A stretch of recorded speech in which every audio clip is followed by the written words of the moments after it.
Hello friends, welcome to இது உங்கள் சமையல். இட்லிக்கு சூப்பரான ஹோட்டல்ல எல்லாம் கிடைக்கிற மாதிரி டேஸ்டியான சாம்பார், அதுவும் ஒரே ஒரு குக்கரில் 2 விசில், எந்த அரைக்கிறதுமே இல்லாமல் ரொம்ப ஈஸியாக வேலைக்கு போகிறவங்கலேருந்து, வீட்டில் இருக்கிறவங்கலேருந்து, கிட்ஸை பார்த்துக்கிறவங்கலேருந்து சாம்பார் செய்யணும் அப்படின்னாலே அது ஒரு எக்ஸ்ட்ரா வேலையாக நம்ம நினைப்போம். சட்னி அரைக்கிறது தான் ஈஸின்னு தேங்காய் சட்னி அரைச்சிட்டு போயிடும். அப்படியெல்லாம் இல்லாமல் ரொம்ப டேஸ்டியாக ஈஸியாக இதை எப்படி செய்யலாம் அப்படின்ட்டு தான் பார்க்க போகிறோம். சரி வாங்க, டைம் வேஸ்ட் பண்ணாமல் வீடியோக்குள்ளே போய் சட்னி பார்த்துடலாம். ஒரு குக்கர் எடுத்துக்கங்க. எடுத்துட்டு இதில் பாசிப்பருப்பு சேர்க்க போகிறோம். உங்கள் கைப்பிடியில் வந்து ஒரு 2 கைப்பிடி இருக்கிற மாதிரி பாசிப்பருப்பு இந்த மாதிரி எடுத்துக்கோங்க. எடுத்துகிட்டு அதை 2 தடவை நல்லா கழுவிட்டு இதில் வந்து 1 கப் அளவு தண்ணி மட்டும் இப்போ சேர்த்துக்கிறோம். சேர்த்துட்டு இதிலேயே ஒன்று ஒன்றா நம்ம சேர்க்க போகிறோம். இதை வந்து ஊற வைக்கணும் அப்படின்ற அவசியம் இல்லை. இப்போ தண்ணியும் ஓரளவுக்கு சேர்த்தாச்சு. இந்த நேரத்தில் காய்கறிகள் எல்லாமே வந்து கட் பண்ணி எடுத்துக்கலாம். இப்போ ஃபஸ்ட்டு நம்ம என்ன சேர்க்க போகிறோம்னா, இதில் கேரட் இந்த மாதிரி ரவுண்டாக சேர்க்கும்பொழுது ஹோட்டலில் கிடைக்கிற மாதிரி அந்த ஃபீல் கிடைக்கும். அதுக்காக ஒரே ஒரு கேரட்டை அப்படி ரவுண்டாக வந்து கட் பண்ணி சேர்த்தாச்சு. இது பட்டாணி இருக்கிறதுனால நான் கொஞ்சமாக ஒரு கைப்பிடி சேர்த்துருக்கிறேன். உங்களுக்கு என்ன காய்கறிகள் இருக்கோ நீங்கள் அதை சேர்த்துக்கலாம். உருளைக்கிழங்கு 1 இந்த மாதிரி கொஞ்சம் க்யூபாக இருக்கிற மாதிரி கட் பண்ணி எடுத்துக்கலாம். இப்போ பெரிய வெங்காயம் தான் இருக்குது அப்படின்றதுனால, சட்டுன்னு செய்யணுன்றதுனால ஒரே ஒரு பெரிய வெங்காயம், ஒரு நார்மல் சைஸில், பெருசுனா ரொம்ப பெருசில் நார்மல் சைஸில் இருக்கும் இல்லையா, அந்த வெங்காயத்தை 4 கட் பண்ணியும் சேர்த்தாச்சு.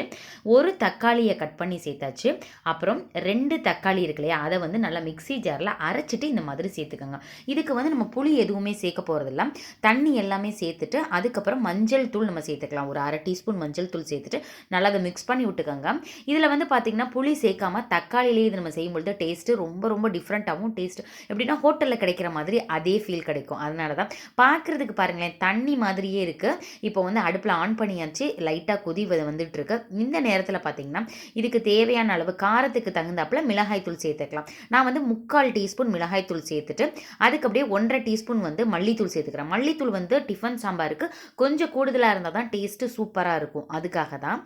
இதுக்கு தேவையான அளவு நம்ம உப்பு சேர்த்துக்கலாம். நல்லா அதை மிக்ஸ் பண்ணி விட்டுக்கோங்க. இப்போ பார்க்குறதுக்கு தண்ணி மாதிரி தான் இருக்கும். இது நல்லா கொதிச்சு 2 விசில் வந்து நம்ம இறக்கும் பொழுது பார்த்திங்கன்னா நல்ல ஒரு சாம்பார் மாதிரி திக்காக கிடச்சிரும்.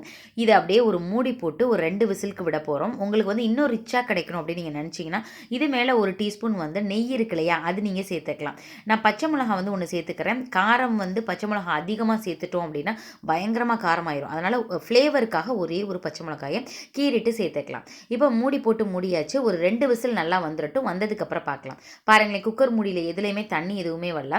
இந்த குக்கர் எப்படி மெயின்டைன் பண்ணணும் அப்படின்னு சொல்லிட்டு, விசில் வழியாக தண்ணி வராமல் இருக்கிறதுக்கு என்ன பண்ணணும் அப்படின்னு சொல்லிட்டு நம்ம ஆல்ரெடி வீடியோ நாட்காட்டி சேனலில் போட்டிருக்கோம். அதனோட லிங்க் நான் டிஸ்கிரிப்ஷனில் தரேன், தேவைப்பட்டா பாருங்கள்.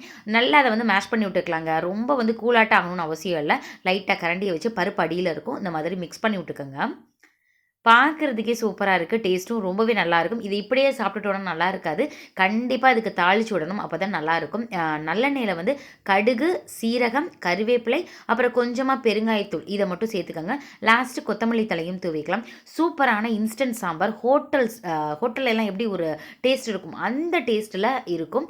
நீங்களும் இதை ட்ரை பண்ணி பாருங்கள், உங்களுக்கும் ரொம்ப பிடிக்கும். இனிமேல் சட்னி எதுக்கு, நம்ம இந்த சாம்பாரே செஞ்சிடலாம். அந்தளவுக்கு அப்படியே நீங்களே நினைப்பீங்க, அந்தளவுக்கு ரொம்ப ரொம்ப டேஸ்டியாக இருக்கும். நீங்களும் இதே மாதிரியே செஞ்சு பாருங்கள். இன்றைக்கி வந்து சுட சுட சூடான இட்லியோட வந்து இதை சர்வ் பண்ண போகிறேன்.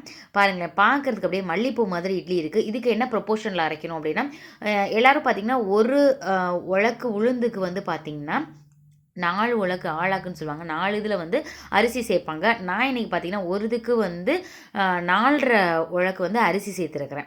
ஸோ பார்க்கும் பொழுது உங்களுக்கு கொஞ்சம் கூடுதலாக அரிசி சேர்த்த மாதிரி இருக்கும். இது எதனால் அப்படின்னு பார்த்தோன்னா, நம்ம வெந்தயம் சேர்க்குறோம் இல்லையா, அதனால தான். வெந்தயம் வந்து ஒரு 2 டீஸ்பூன் சேர்த்துருக்கேன். பார்க்கும்பொழுது பார்த்திங்கன்னா அவ்வளோ சாஃப்டாக இருக்கும்.